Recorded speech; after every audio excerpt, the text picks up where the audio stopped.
Welcome to Sinha commerce classes. आज के इस वीडियो में जानेंगे हम लोग कि अकाउंटिंग साइकिल और अकाउंटिंग प्रोसेस किसे कहते हैं। इसके बारे में डिटेल्स इन्फॉर्मेशन आज के इस वीडियो में दूंगा। सबसे पहले अकाउंटिंग साइकिल या अकाउंटिंग प्रोसेस जानने से पहले हम लोग को समझना पड़ेगा कि ये प्रोसेस क्या होता है या साइकिल क्या होता है। देखिए, कोई भी काम लगातार या बार बार हो रहा है उसी को हम लोग क्या बोलते हैं, प्रोसेस या साइकिल। एक बार फिर से, कोई भी काम लगातार या बार बार हो रहा है तो उसी को हम लोग क्या बोलेंगे, प्रोसेस या साइकिल। जैसे फॉर एग्जांपल सुबह होता है, दोपहर होता है, फिर शाम, रात, फिर सुबह, फिर आपका दोपहर, शाम, रात, फिर सुबह। तो ये क्या होता है, साइकिल प्रोसेस चलते रहता है, राइट। इसी को हम लोग क्या बोलते हैं, साइकिल या प्रोसेस। कोई भी काम लगातार बार बार होते रहता है उसी को हम लोग क्या बोलते हैं, प्रोसेस या साइकिल। तो आज के इस वीडियो में जानेंगे हम लोग कि ये जो अकाउंटिंग साइकिल या अकाउंटिंग प्रोसेस क्या होता है, राइट। देखिए, बहुत अच्छा मैंने मीनिंग लिखा है, पहले इसको समझिएगा। बोलता है the accounting cycle means the sequence of the steps in accounting for a financial transactions entered into by an organization। कहने का मतलब है कि अकाउंटिंग साइकिल क्या होता है, एक सीक्वेंस होता है, एक स्टेप्स होता है किसका, जो फाइनेंशियल ट्रांजेक्शन है उसको रिकॉर्ड करने का। कहाँ, ऑर्गेनाइजेशन में, राइट। तो देखिए, मैंने अकाउंटिंग प्रोसेस या अकाउंटिंग साइकिल का पूरा क्या किया है, एक मैंने क्या किया है यहाँ पे बोर्ड पे लिखा है जो आपको अच्छे ढंग से समझाने का मैं कोशिश करूँगा। यहाँ पे क्या बोला है, अकाउंटिंग प्रोसेस। अकाउंटिंग प्रोसेस में सबसे पहला क्या होता है आपका, identification of transaction. Accounting process का सबसे पहला स्टेप क्या है, आइडेंटिफिकेशन ऑफ ट्रांजेक्शन। पहले जो लेन देन है उसका पहचान करना। और जो ट्रांजेक्शन होता है वो दो फॉर्म में हो सकता है, एक आपका मॉनेटरी फॉर्म में और एक आपका नॉन मॉनेटरी फॉर्म में। तो जो नॉन मॉनेटरी फॉर्म है उसको हम लोग आपका अकाउंटिंग में रखते नहीं है, मतलब नॉन मॉनेटरी फॉर्म वाला ट्रांजेक्शन्स को बुक्स ऑफ अकाउंट्स में रिकॉर्ड किया जाता नहीं है। जो मॉनेटरी फॉर्म है, जो अमाउंट के फॉर्म है, जो मनी के फॉर्म में मेजरमेंट किया जा सकता है उसी को बुक्स ऑफ अकाउंट्स में रिकॉर्ड किया जाता है। ऐसे मान लेते हैं नॉन मॉनेटरी फॉर्म क्या हो सकता है, ऐसे मान लेते हैं बिजनेस है, उसमें 10 एम्प्लॉय था, 2 एम्प्लॉय को हटा दिया गया। अब कितने एम्प्लॉय बचा, 8 एम्प्लॉय। तो 2 एम्प्लॉय को जो हटाया इसको मॉनेटरी फॉर्म में थोड़ी ना हम लोग दिखा सकते हैं, नहीं ना। इस ट्रांजेक्शन्स को आपका क्या होगा, आपका बुक्स ऑफ अकाउंट्स में रिकॉर्ड किया नहीं जाएगा। या मान लेते हैं कि मिस्टर राज क्या था, आपका क्लर्क था। मिस्टर राज क्या था, क्लर्क था, इसको प्रमोशन करके मैनेजर बना दिया गया। क्या बना दिया गया, मैनेजर। तो क्लर्क से वो जो मैनेजर बना मिस्टर राज, तो ये भी आपका जो आपका इवेंट हुआ इसको मॉनेटरी फॉर्म में हम लोग लिख सकते नहीं है, तो इसको भी क्या करेंगे, बुक्स ऑफ अकाउंट्स में रिकॉर्ड किया नहीं जाएगा। तो जो आइडेंटिफिकेशन ऑफ ट्रांजेक्शन्स है, जो लेन देन है, जैसे सामान बेचा, खरीदा, आपका एक्सपेंसेज, इनकम, वही सब ट्रांजेक्शन्स को रिकॉर्ड किया जाएगा बुक्स ऑफ अकाउंट्स में, क्योंकि ये मॉनेटरी फॉर्म में होता है, इसको कैश के रूप में मेजरमेंट किया जा सकता है। तो सबसे पहले आइडेंटिफिकेशन ऑफ ट्रांजेक्शन, ट्रांजेक्शन्स का पहचान कर लिए, और कौन वाला आपका, मनी मेजरमेंट, मतलब मनी के फॉर्म में रहेगा उसी ट्रांजेक्शन्स को रिकॉर्ड करेंगे। अब ट्रांजेक्शन्स के सहायता से हम लोग क्या बनाते हैं, वाउचर। क्या बनाते हैं, वाउचर, प्रमाणक, डॉक्यूमेंट्स, ठीक है। इसमें कैश मेमो ये सब आता है। तो सबसे पहले ट्रांजेक्शन्स का पहचान कर लिए।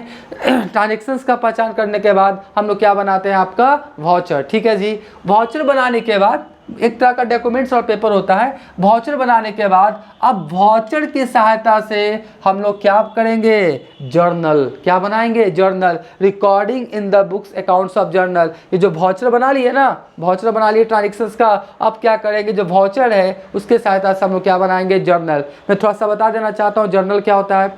जर्नल एक तरह का रजिस्टर्ड होता है, बुक होता है या डायरी होता है, जिसमें आपका डे टू डे जो बिजनेस ट्रांजेक्शन होता है उसको हम लोग क्रोनोलॉजिकल ऑर्डर में रिकॉर्ड करते हुए चले जाते हैं, राइट। अब जर्नल किसे कहते हैं, जर्नल का कैसे रिकॉर्ड करते हैं, उसका प्लेलिस्ट अवेलेबल है जर्नल चैप्टर का, आप देख लीजिएगा। तो जर्नल आप समझ गए होंगे। जर्नल की सहायता से हम लोग क्या बनाते हैं, लेजर।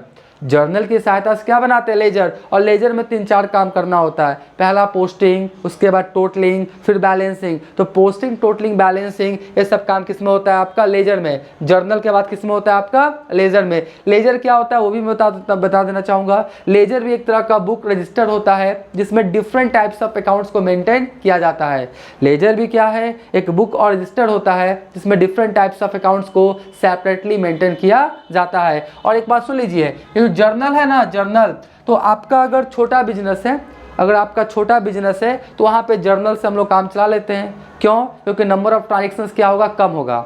नंबर ऑफ ट्रांजेक्शन्स क्या होगा, कम होगा अगर आपका स्मॉल बिजनेस है तो। अगर आपका बिग बिजनेस ऑर्गेनाइजेशन है जहाँ पे नंबर ऑफ ट्रांजेक्शन ज़्यादा होता है तो वहाँ पे जर्नल नहीं बनाते हैं। जर्नल को क्या करते हैं, सब डिवाइडेड कर देते हैं, सब्सिडरी बुक्स, या आपको क्या बोला जाता है, सब डिवीजन ऑफ जर्नल। तो जो बिग बिजनेस ऑर्गेनाइजेशन होगा वहाँ पे जर्नल की जगह जर्नल को डिवाइड कर देते हैं, ठीक है, सब डिवीजन कर देते हैं जर्नल का। तो उसमें क्या क्या बनता है, ध्यान से सुन लीजिए। सबसे पहले बनेगा कैश बुक, उसके बाद purchases book, sales book, purchase returns book, sales return books, bill receivable book, bills payable book, आपका जर्नल प्रॉपर बुक। तो वो सब आपका 7-8 क्या होता है, बुक्स बनता है। कब? जब आपका बिग बिजनेस ऑर्गेनाइजेशन रहेगा जहाँ पे ट्रांजेक्शन्स क्या होगा, ज़्यादा होगा, तो जर्नल को सब डिवाइडेड कर देते हैं। इसको हम लोग सब्सिडरी बुक्स के नाम से जानते हैं। हाँ, छोटा बिजनेस है तो जर्नल से काम चल सकता है। तो जर्नल के बाद क्या बनाया मैंने, लेजर। लेजर के बाद क्या बनाते हैं हम लोग, क्या बनाते हैं, ट्रायल बैलेंस। अब ये ट्रायल बैलेंस क्या होता है, ध्यान समझिएगा।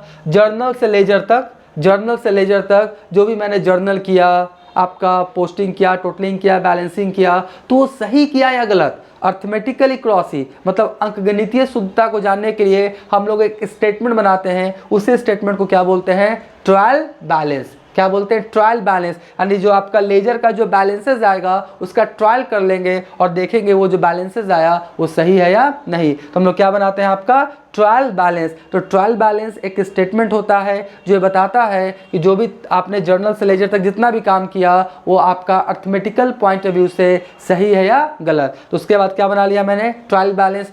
ट्रायल बैलेंस बनाने के बाद हम लोग क्या बनाते हैं, आपका प्रिपरेशन ऑफ फाइनेंशियल स्टेटमेंट्स, या इसी को बोलते हैं प्रिपरेशन ऑफ फाइनल अकाउंट्स। और ये फाइनल अकाउंट्स में हम लोग बनाते हैं generally trading account, profit and loss account, और क्या बनाते हैं, बैलेंस शीट। ट्रेडिंग अकाउंट बनाते हैं जिससे बिजनेस का ग्रॉस प्रॉफिट ग्रॉस लॉस पता लगता है।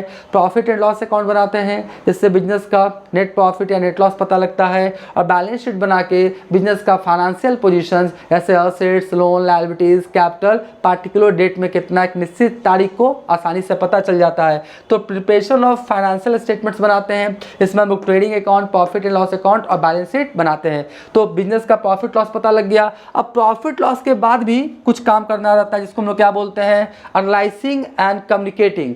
फाइनल अकाउंट तो बना लिए, बिजनेस का प्रॉफिट लॉस फाइनेंशियल पोजीशंस पता कर लिए, तो बिजनेस का जो भी आपका प्रॉफिट लॉस फाइनेंशियल पोजीशंस आया है वो आपका एनालिसिस करेंगे कि क्या वो बिजनेस के पॉइंट ऑफ व्यू से क्या है, सही है या ज़्यादा होना चाहिए था, कम होना चाहिए था, क्या है। तो उसके लिए क्या करते हैं हम लोग, एनालिसिस करते हैं। क्या करते हैं, एनालिसिस। और एनालिसिस में हम लोग बहुत सारा टूल्स का यूज़ करते हैं, जैसे आपका अकाउंटिंग रेशियो इसमें पढ़ना रहता है, कैश फ्लो स्टेटमेंट बनाते हैं, फंड फ्लो स्टेटमेंट बनाते हैं, कॉम्परेटिव साइज स्टेटमेंट बनाते हैं, कॉमन साइज स्टेटमेंट बनाते हैं, ट्रेंड एनालिसिस करते हैं, और भी कुछ टूल्स है, स्टेटमेंट्स है जो बना के हम लोग बिजनेस के हेल्थ के बारे में पता कर लेते हैं, राइट। और ये सभी का journal, ledger, trial balance, final account, cash flow statement, accounting ratio, सभी का प्लेलिस्ट अवेलेबल है।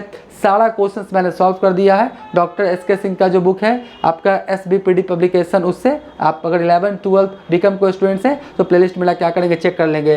तो यही प्रोसेस यहाँ तक हो गया और फिर से आपका ट्रांजेक्शन होगा, फिर से वही प्रोसेस। तो ये जो प्रोसेस है ना, ये जो प्रोसेस मैंने दिखा रहा हूँ ना, ये जो प्रोसेस है ना, ये जो आपका क्या है प्रोसेस है, यही प्रोसेस बिजनेस में लगातार बार बार चलता रहता है, इसलिए इसका क्या नाम पड़ा, आपका अकाउंटिंग प्रोसेस। क्या नाम पड़ा इसका, अकाउंटिंग प्रोसेस।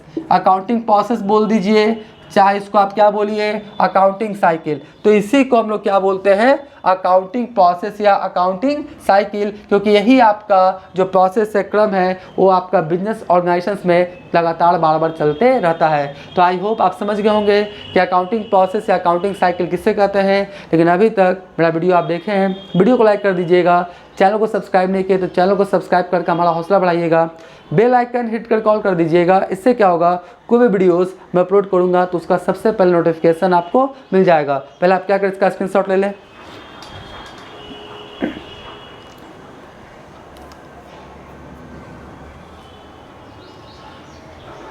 आई होप आपने इसका स्क्रीनशॉट ले लिया होगा।